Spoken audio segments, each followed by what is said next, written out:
All right. Hi, everybody. Welcome to the Dream Team podcast, where we talk about how to pursue Jesus, how to pursue people, and how to pursue excellence and what that means as a dream team, as we do this together, as we serve God's people, and as we serve the church. I'm really excited to be here chatting about it.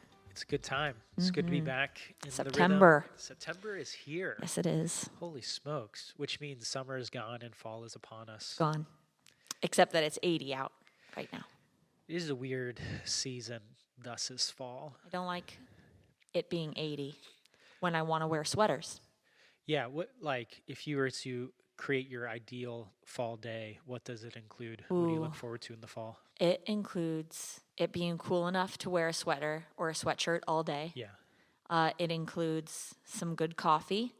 Coffee's good. It includes maybe a trip to like Soleil's farm. I think I pronounced that right. Szala. That's a pretty cool thing. We did it last year, and you get like fresh corn on the cob and cider and pick out a pumpkin, and it's truly idyllic. That sounds awesome. And then just cozying up in the evening, reading a book, chilling. Yep. Maybe more coffee. Coffee's good. Mm-hmm. Yeah. As I sit at Cave, as I do, I hear orders, and there's been more and more pumpkin orders. Pumpkin spice. It's happening. Call me basic. I do not care. It is delicious. It's not something I indulge in. Jess indulges in it quite a lot. Good. It's good during this time of year. It's only once. It's only a couple months out of the year. Here's the secret, though. I'm going to just divulge of a secret. Cave has it all year round. All year round. They have pumpkin all year round. But why do I not want it in March? Well, see, that's the thing. No one really cares that it's all year rounds because you don't want it all year round. So it is what it is. Doesn't make sense. Yeah.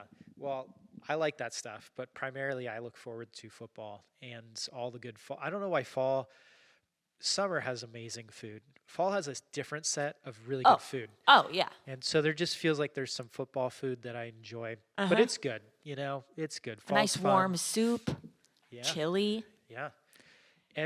All these big event holiday things like land and fall. Looking forward to them. It's just like so much fun with the kids. So I'm excited for all those things, like memories that get made and whatnot. And oh, yeah. It's good. But yeah, we're in the fall. That's where we're at. Indeed. All right, so we're kind of recapping our party night, which is exciting. Yeah. If you were at our party night, we're glad that you joined us. Yep. It was a great night to spend worshiping and fellowship with each other and just kind of really leaning into what our vision for the fall is going to be. I know I had a great time with my first impressions and creative arts folks, just chatting through some stuff on how we can be better, how we can continually do the things we talk about as the dream team, pursue Jesus, excellence, and people. And we spent a good time doing that. So I thought it was a good night. It was a good night.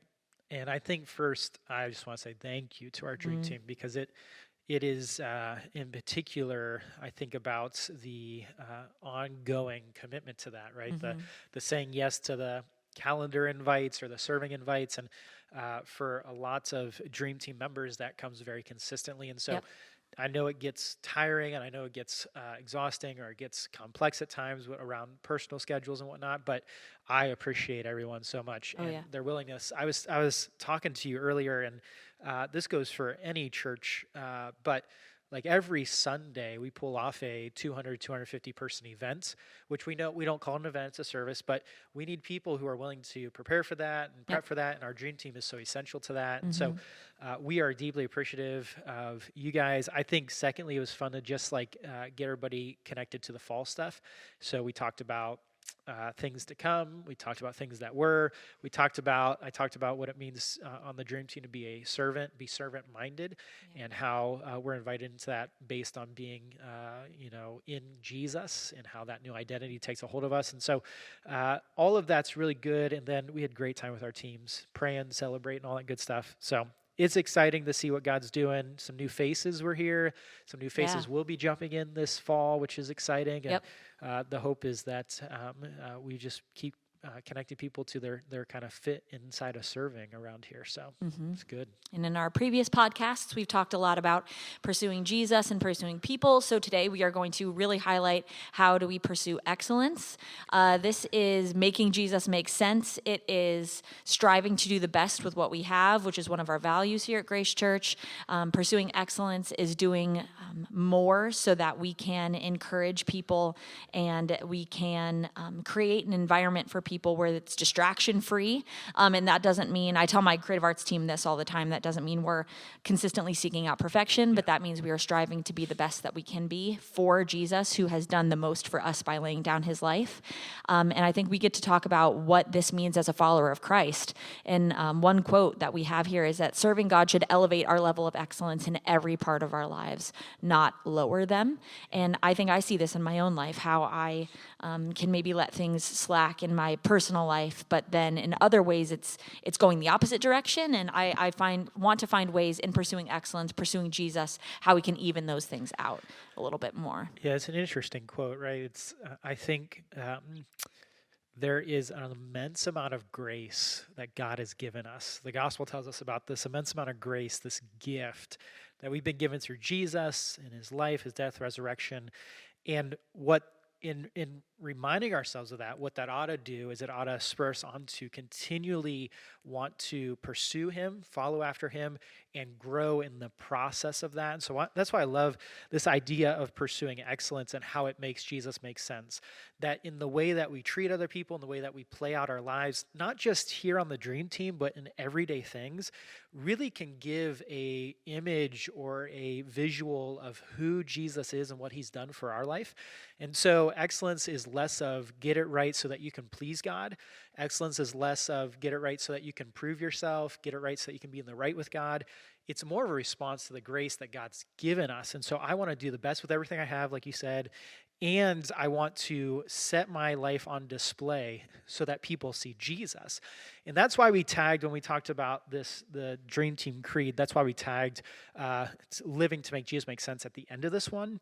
Because pursuing excellence isn't a matter of getting it all perfect and making it all fancy and like everything goes perfectly well. It's a matter of making Jesus make sense in all of the things that we do, every part of our life, but then you boil it down to the Dream Team side of things. Anything we do around here, we want to continually make Jesus make sense, and that's going to play out both in how we prepare ourselves and come in and make the environment the best that we can, and when things don't go the way we think they're going to go, we also, how we respond makes Jesus make sense. And so today we just wanted to spend some time just talking about some very simple things to think about when it comes to making Jesus make sense through pursuing excellence. What does that mean at a general level? And then our hope is to keep having conversations around pursuing excellence as we go. And so at very general level, what does this mean to allow ourselves in serving God and following Jesus to be elevated in our level of excellence, not lower them, not to kind of diminish them, but to pursue them in a lot of different ways? So there's three things we're going to talk about.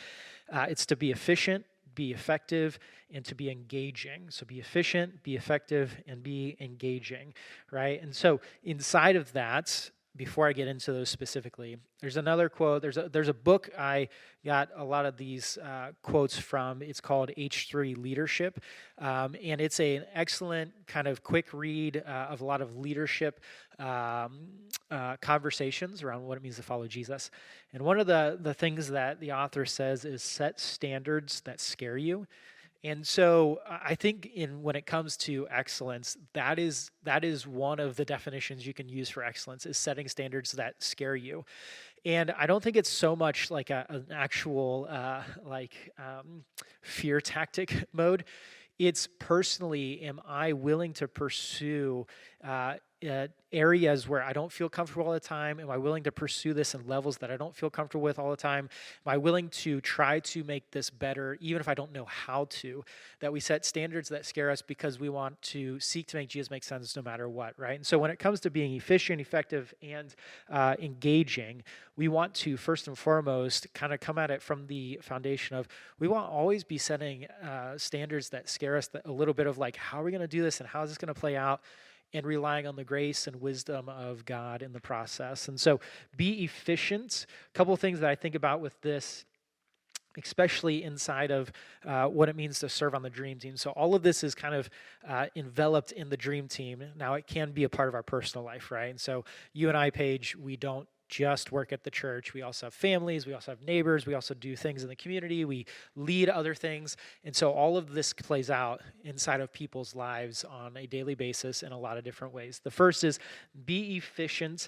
And I would say this, that there is a level of preparedness that comes within this statement, right? How we come in prepared, how we come in with planning, how we come in with the mindset of am I ready to go with whatever I'm supposed to do? And so I think the first thing underneath of this is, am I prepared? Am I prepared to play the role that I'm supposed to play? Now, you and I know this, right? There's two levels of being prepared. One is like being prepared on paper, like you have all the things organized. The other level is, am I mentally prepared?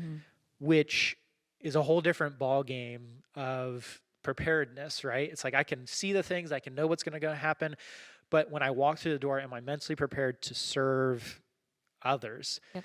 And I think that part is where the rubber meets the road often, is like, how do I take it from paper to like actually boots on the ground in a lot of ways. So the first one I think is underneath be efficient is kind of this preparedness. I also think in being efficient inside of pursuing excellence is building a consistency.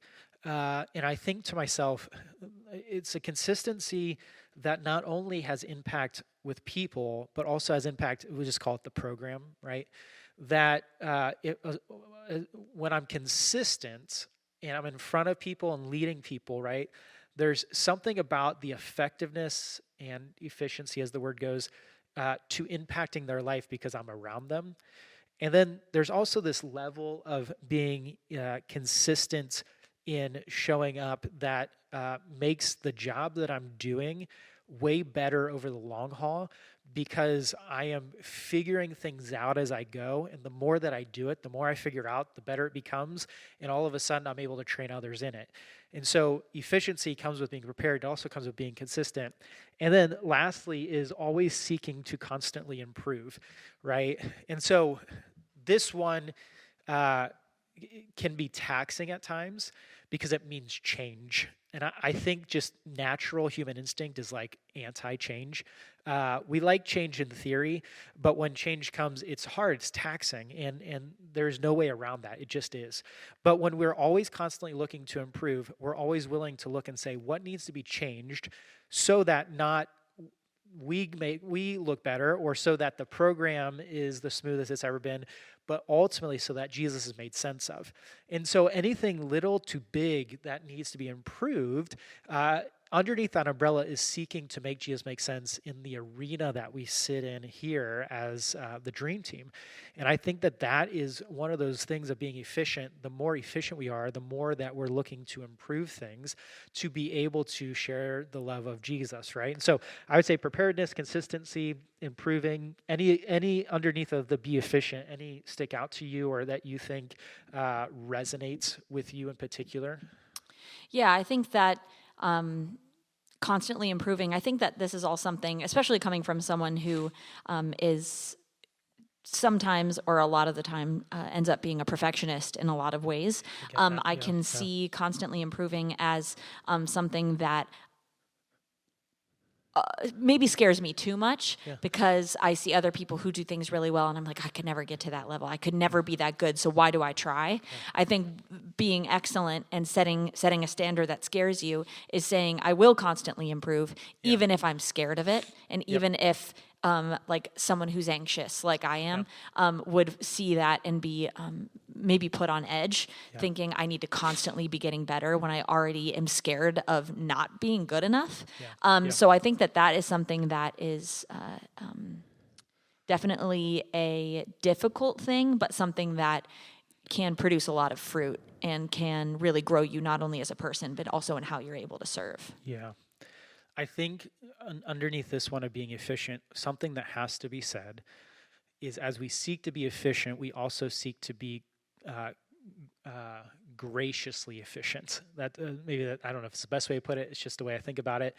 Sometimes in being efficient to be excellent, we can lose sight of grace and love and mercy. And so I never want us as a dream team to be running over each other, or running over people, so that we can be the most efficient, effective. We got it done. But excellence should both pull efficiency and effectiveness and grace. That we should be doing it with a joyful heart, and we should be, as we seek to improve, sometimes we have to seek to improve ourselves and what we're doing. Sometimes it's the team, sometimes it's someone else, that we're having those conversations in a gracious, humbling, inviting way, that it's not a knock on them, but it's an invitation into something more, and an invitation to see something that maybe is not seen. I would say oftentimes I don't know what I don't know, right? Someone has to call it out and speak into me. And so when it's done well, like I'm like, I want that. And so we always have to be graciously walking into that. So be efficient. The second is be effective. And I think inside of this, right, as we learn to be efficient, what happens is we become effective, and as we pursue excellence, and we're seeking to do that in just kind of the day-to-day nitty-gritty stuff, we start to see effectiveness kind of play out. And the hope with effectiveness is not we get seen, but that Jesus gets seen, and that we would have more opportunities to make Jesus make sense as we go. Booker T. Washington, he says this: excellence is doing common things in uncommon ways. And so I think being effective ultimately takes the common things that we're going to do every Sunday or Wednesday night or Sunday night or events, and doing it in uncommon ways that people are like, that's different. That looks different. And so I think the first thing that sits under this is what are common things we can do uncommonly? How can we open a door that is a very common, come on in kind of moment, and do it in uncommon ways? Not weird ways, but just ways that are like above and beyond welcoming, ways we can do coffee, ways we can do an event, all of those things. And so I think that it's not simply just doing the thing, but looking for ways to make it, I don't know if special is too frilly of a word, but make it something that people look and say, that was done in a way that points me to something greater, like points me to something beyond this moment of opening the door or setting up the table or welcoming people in or leading it from the front worship-wise, things of that nature. And so doing that, being effective in that way. I think secondly, being effective means we need to learn to anticipate. So excellence is always looking for the opportunity to respond, but also it's looking for the opportunity to actively kind of like get there before it's happening, right? Being able to, and I think this comes right off of being efficient, is the more consistently you're in it, the more active you're looking to improve things, the long haul of doing things, you start to learn to anticipate where things need to be done and what needs to happen. And so from a dream team standpoint, I think we get a chance to lead together, and we get a chance to help each other anticipate, okay, this is what's going to have to happen next, or this is what's going to be needed, or hey, this is how we're going to navigate this. Not so much because we wrote it on a piece of paper, but instinctually we want to create an environment where Jesus is made sense of, and that means we got to pursue excellence. And so I think a very simple example of this is learning to, from a Sunday morning standpoint, and we've seen this during like the holiday seasons, is when our ushers or welcoming team have to anticipate when to add more chairs or when to find seats for families. Learning to anticipate that is not simply so that we have enough seats, yes, but it really is a way of making Jesus make sense to possibly a new family who has never stepped foot into a church. And so we're effective by being able to anticipate what needs to happen next for the sake of that person experiencing Jesus first hands. And then I think lastly, inside of being effective, is we get feedback. Now this kind of comes off of constantly improving, but to be effective, I have to more than likely ask for feedback. And asking for feedback is not a fun process and is not always enjoyable, and yet it's really helpful. So simple question, how can I be more effective? Or what can I do better? Or how did I do? Tell me one positive and one thing I can work on. Right. And so all of those things that I think can become very easily asked, and also can become something that we're pursuing excellence together in.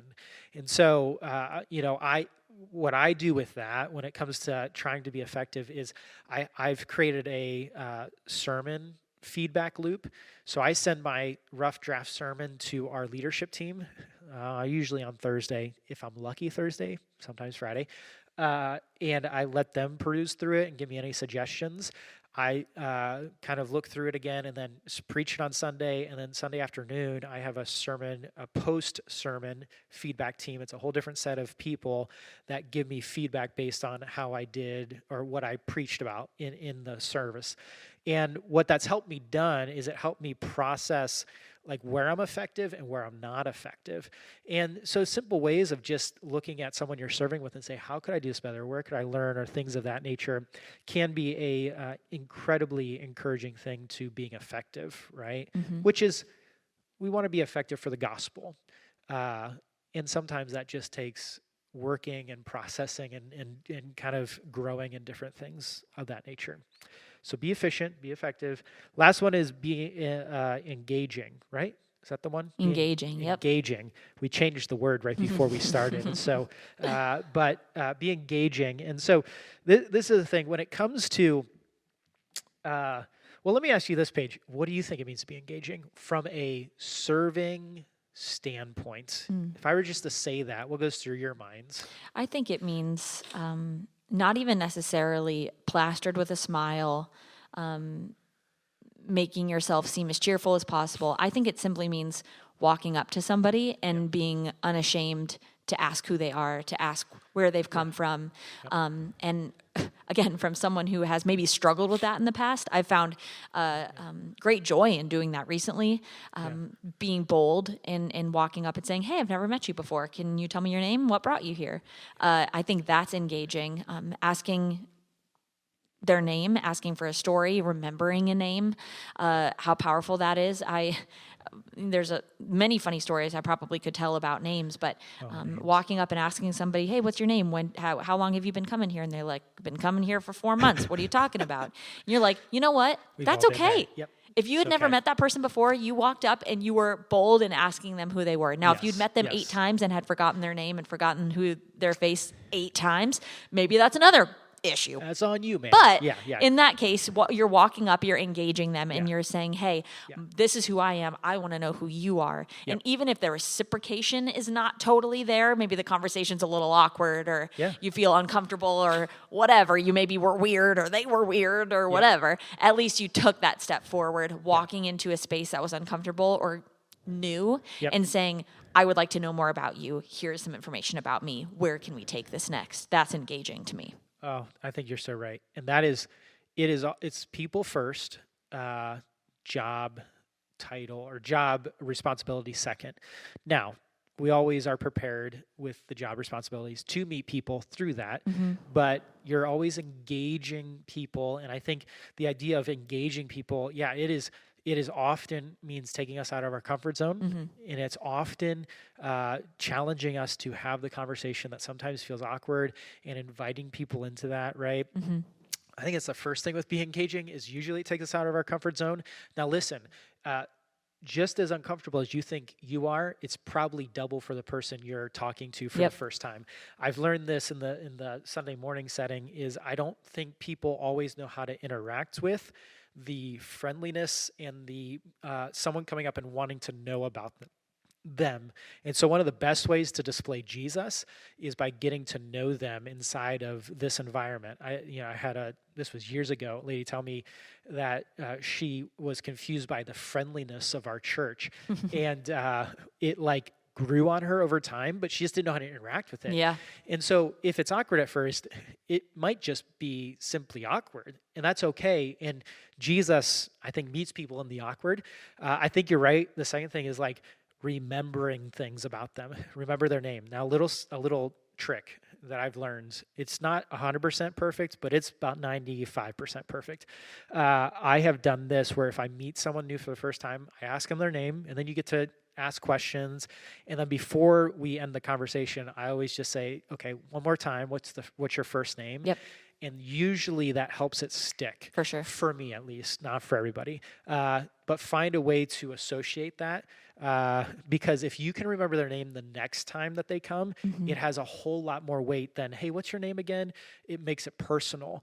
And so remembering their name, remembering stories, hey, your son had a baseball game this week, like how'd that go? Or hey, you did this week, or you had the job interview, like how'd that go? It will help people stick, and it is pursuing excellence. Not simply that they're a face coming in, but they're a name and a story and a person walking in that God wants to invite into his story. Yep. And so there's all those things. And then I would say this, the last thing when it comes to be engaging is simultaneously we seek, and I think there's always going to be tension in this. We always seek to be kind, and we always seek to be excellent at what we do. So it's the whole grace and working through things. And so seeking to be kind, and then seeking to do the best with what we have, seeking to do the best at the role that we're playing is the tension that we're going to feel when it comes to be engaging. Sometimes you're going to have to lean towards engaging with someone, being kind or having the conversation, and forsake sometimes having that job responsibility play out like you thought it would. And then sometimes you just have to get the job done, and sometimes you have to move conversations on and things like that. There's always going to be a tension to how do I engage people and do my job really well. And what everybody has to know is I feel that every Sunday where I'm directing traffic and trying to talk to people and trying to this and trying to that. And it's never going to be perfect, but never, I would say, if you had to lean one way, always lean towards gracious and kind, and let the rest of the dominoes fall as they need to. And so all of that to be said, I think these three things are a good starting point. Be efficient, be effective, be engaging as you seek to come here every Sunday, Wednesday, events on the Dream Team. Martin Luther King Jr., he said this, and I think it's a great way to end it. If a man is called to be a street sweeper, he should sweep streets even as Michelangelo painted, or Beethoven composed music, or Shakespeare wrote poetry. He should sweep streets so well that all the hosts of heaven and earth will pause to say, here lived a great street sweeper who swept his job well. And so I think inside of that, the encouragement that he is encouraging us with years and years later is that in everything you do in life, do it for the glory of God, and do it in such a way that those in heaven, on earth are like, he's doing it for the glory of God. On the Dream Team, we should seek to do that. And so I think the application here is this, is what is one area that you can grow in as you serve on the Dream Team? Like one area of your role, your serving position that you want to grow in maybe, or you see need to grow in, inside of the Dream Team, and then how can we help you with that, right? And so we have conversations with individuals, teams, all that stuff. We're trying to always make it better. We're trying to always find ways to make it better. But how do you take this from information to kind of boots on the ground? And I would say it's asking that question for each and every one of us. Yep, for sure. Awesome, everybody. Well, we're really glad you joined us for this episode 4 of our Dream Team podcast. Remember to keep pursuing people, pursuing Jesus, and pursuing excellence as we talked about today. And we will catch you next time. See you.